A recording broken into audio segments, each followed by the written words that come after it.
Merhabalar, Neslinden Tarifler kanalıma ve mutfağıma hoş geldiniz. Bugün sizlerle hepinizin çok beğeneceğini umduğum şık sunumu ve muhteşem lezzetiyle vişne soslu muhallebi yapımını paylaşacağım. Şimdi yapımına geçelim. Tatlımızın yapımına önce muhallebisini yaparak başlayalım. Bunun için tenceremin içerisine bir bardaktan bir parmak eksik toz şeker alıyorum. Onun üzerine de 4 yemek kaşığı mısır nişastası. Buğday da olabilir. Önce şöyle güzelce bir karıştırıyorum. Bu karıştırmak çok önemli çünkü topak olmasını engelliyor. Şöyle şekerimiz ve nişastamız birbirine iyice bir karışsın. Üzerine de 1 litre sütümü ilave ediyorum. Önce şöyle az az ilave ediyorum. Ve tamamını ilave edip iyice bir karıştırıyorum. İyice karıştırdım. Artık muhallebimizi pişirmek için şimdi tenceremizi ocağımıza alalım. Ocağımızın altını açtık. Orta ateşte, çok yüksek değil. Sürekli karıştırarak şimdi muhallebimizi pişirelim. Muhallebimiz artık iyice koyulaşmaya başladı. Gördüğünüz gibi hiç karıştırmayı bırakmıyorum. Bu tarz sütlü tatlılarda, içerisinde un ve nişasta olan tatlılarda, sütlü tatlılarda sürekli karıştırmak gerekiyor. Karıştırmaya bıraktığınız anda dibine tutma olur, dibi yanar. Onun için bu şekilde hiç karıştırmayı bırakmıyoruz. Muhallebimiz artık kaynamaya başladı. Çok güzel bir kıvam aldı şöyle. Nişastamız arkadaşlar dolu dolu 4 yemek kaşığı. Ona göre ayarlayın. Hani silme değil. Yoksa duru olur muhallebiniz.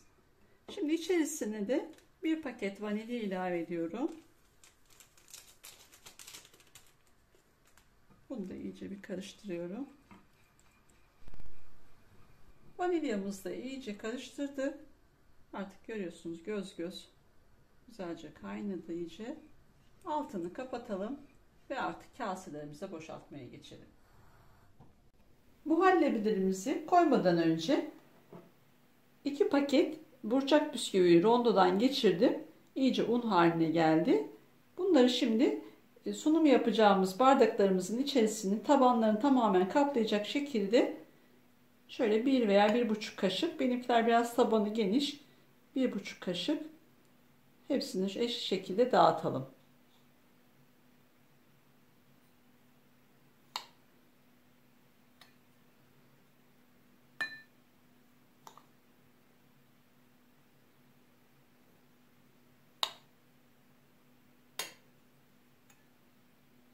Hepsini dağıttım. 2'şer kaşık oldu.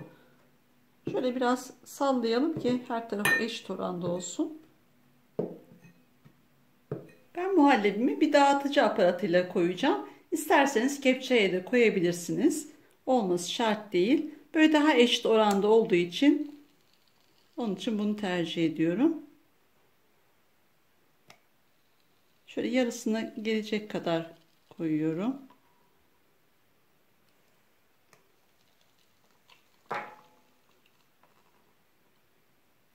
Bütün muhallebimi 6 bardağıma eşit oranda gelecek şekilde dağıttım. Artık muhallebilerimizi önce oda ısısında, daha sonra da buzdolabında 1-2 saat soğumaya ve dinlenmeye bırakıyorum. Muhallebimiz 2 saattir soğuyor. Şimdi de üzerine vişne sosunu hazırlayalım. Bunun için derin dondurucu daha önceden sakladığım vişnem vardı. Burada 250 gram vişne var. Çekirdekleri çıkarılmış. Bunu şimdi tencereme alıyorum. Üzerine de 5 yemek kaşığı toz şeker ilave ediyorum. Bunun üzerine de 2 su bardağı, 200 mililitrelik su bardağıyla su ilave ediyorum. Şöyle bir karıştırıyorum ve vişne sosunu pişirmek için tenceremi ocağıma alıyorum. Vişne sosumuz kaynamaya başladı. Kaynamaya başladıktan sonra 2-3 dakika kaynatmamız yeterli. Vişnelerimizin çok yumuşamasını istemiyorum. Bunun için şöyle 2-3 dakika bir kaynamaya bırakıyorum. Vişne sosum kaynarken dolu dolu 1 yemek kaşığı nişastamız var burada. İçerisine de 1 bardak su alıyorum. Ve iyice nişastamı eritiyorum. Erittiğim nişastamı vişne sosuma kıvam vermesi için içerisine ilave ediyorum ve karıştırıyorum. Bununla birlikte kaynatmaya devam ediyorum. Nişastamı ilave ettikten sonra karıştırmayı hiç bırakmıyorum. Yoksa dibini tutar. Onun için bu şekilde kısığın bir tık üstünde karıştırarak kaynamasını bekliyorum tekrar. Sosumuz artık kaynadı. Şöyle bir de kıvamını göstermek istiyorum. Gördüğünüz gibi harika oldu. Şimdi artık altını kapatalım ve muhallebilerimizin üzerine ilave edelim. Soğuyan muhallebilerimizin üzerine vişne soslarımızı ilave edelim. Şöyle birer kepçe yavaşça ilave edelim.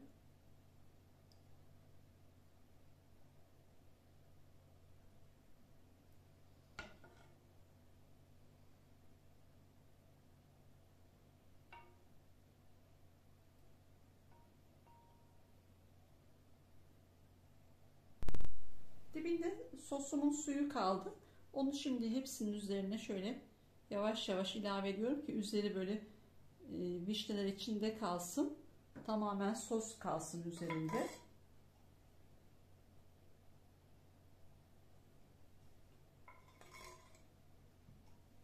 Daha böyle pürüzsüz bir görüntü olsun yüzeyinde. Onun için bu şekilde sosunu şimdi hepsini eşit oranda yüzeylerine tekrar dağıtıyorum. Tatlımız gördüğünüz gibi muhteşem oldu. Hem çok güzel sunumu var, lezzeti zaten harika. Tatlımızın vişne sosunun da iyice soğuyup kıvam alması için en az 3-4 saat vaktiniz varsa bir gece soğumaya ve dinlenmeye bırakalım. Tatlımız bir gece buzdolabında iyice soğudu ve dinlendi. Ben bahçemdeki şöyle çiçeklerle süslemek istedim. İsterseniz nane yaprağıyla da süsleyebilirsiniz. Şöyle birer tane ortalarına koymak istiyorum. Çok hoşuma gitti. Sabah gördüm. Onun için bugün bunlarla süslemek istedim. Siz de dilediğiniz gibi süsleyip sunabilirsiniz. Vişne soslu muhallebimiz artık servise ve sunuma hazır. Şık sunumuyla, muhteşem lezzetiyle gerçekten hepinizin denemesini tavsiye ettiğim bir tatlı. Şimdi şöyle bir kaşık alarak bir de kıvamına bakalım. Gördüğünüz gibi harika oldu. Tüm deneyenlere şimdiden afiyet olsun. Kanalıma abone olup bana destek olursanız çok sevinirim. Başka bir tarifte görüşmek dileğiyle. Hoşça kalın.